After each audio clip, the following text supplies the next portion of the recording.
Heute möchte ich etwas erzählen über die Verbindung Poesie und Musik bei Schubert und Johann Mayrhofer. Mayrhofer war der wichtigste Dichter in Schuberts Freundeskreis. Dieser Freundeskreis war für Schubert wie ein schützender Ring in diesem Metternich-System. Das Metternich-System war ein Polizeistaat, nur zu vergleichen mit dem alten Russland oder das Russland unter dem Kommunismus, Stalinismus oder mit dem System in der DDR, mit alles durchdrungen von Stasi, Staatssicherheitsfiguren. In Wien hießen die Naderer, Geheimpolizei. 1 auf 3 Wiener hat Verbindung mit dieser Geheimpolizei. Also waren die Schubertiaden, die waren dann meistens bei adligen Freunden, Leopold Sonnleitner zum Beispiel. Und dort war man unter sich. Und diese Kreise formten sich aus Maler, Moritz von Schwind, Leopold Kupelwieser, dann der Bruder von Schubert, Karl Schubert, war auch ein Landschaftsmaler, hat auch hier in der Wachau gemalt. Und dann natürlich Dichter, Johann Mayrhofer, Franz von Schober, Johann Senn unter anderem. Und Musiker, die Hüttenbrenners. Ja. Und das erste Lied, was überhaupt von Schubert publiziert wurde, mit einem Text von Johann Mayrhofer, war das Lied Erlafsee. Das erschien in einem Taschenbuch aus 1818. Ein malerisches Taschenbuch für Freunde schöner Gegenden in der österreichischen Monarchie. 6. Jahrgang 1818. Das ist die einfache Ausgabe von diesem Jahrgang. Die Jahrgang davor, das ist eine Luxusausgabe in Halbleder. Und da gab es dann auch Stiche, sehr schöne Stiche sogar. Ja. Das ist 1817, aber da ist leider keine Musik drin. Und wir haben das Glück, dass wir hier in dem billigen Jahrgang, dass wir den Erstdruck drin haben von am Erlafsee. Mir ist so wohl, so weh am stillen Erlafsee.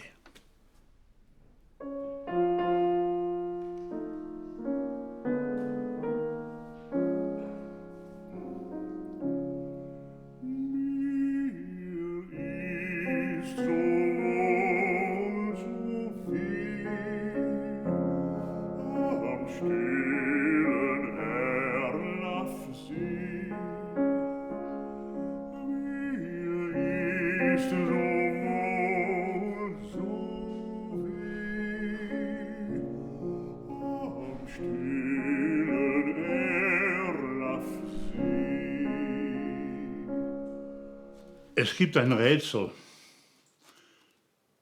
Im Gedicht heißt es, mir ist so wohl, so weh am stillen Erlafsee. Warum? Es ist eine sehr schöne Naturbeschreibung. Mayrhofer ging also sehr oft in die Natur. Er ließ sich immer krank schreiben, weil er war ja Zensor und hat diesen Beruf gehasst wie die Pest. Und möglichst oft ließ er sich krank schreiben und ging dann in Niederösterreich, in der Mariazeller Gegend, wo der Lunzer See liegt und wo auch der Erlafsee liegt, ging er dahin und er kam immer, laut seinem Biograf Ernst von Feuchtersleben, zurück mit sehr schönen Naturgedichten, so wie Erlafsee. Nun, mir ist so wohl, so weh. Warum eigentlich? Ist ihm weh?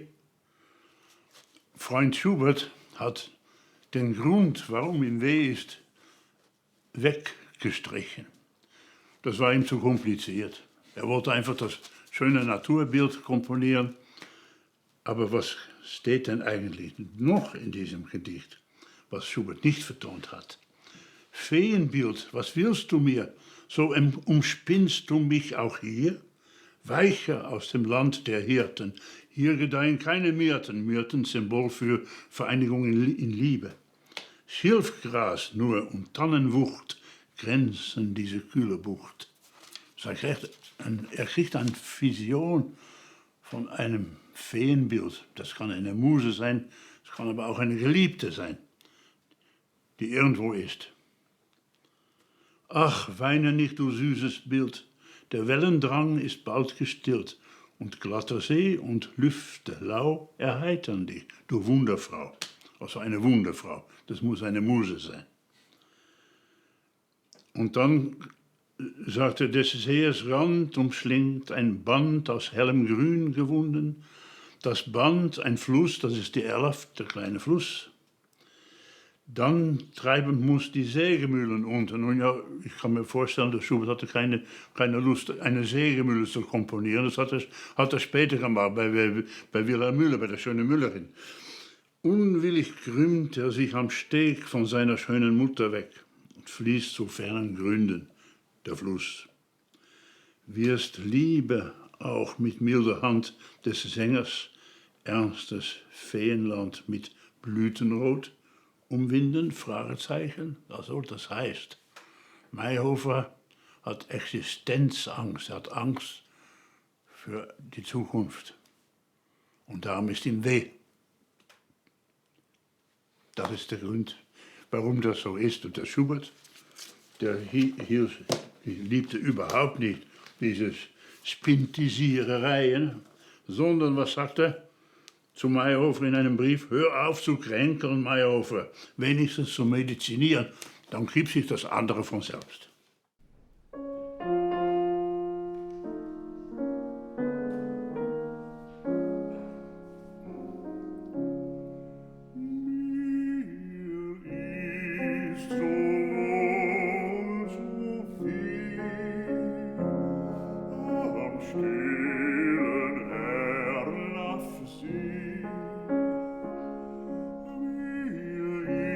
Ist so wohl, so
ist so wohl, so weh am stillen Elblaffsee.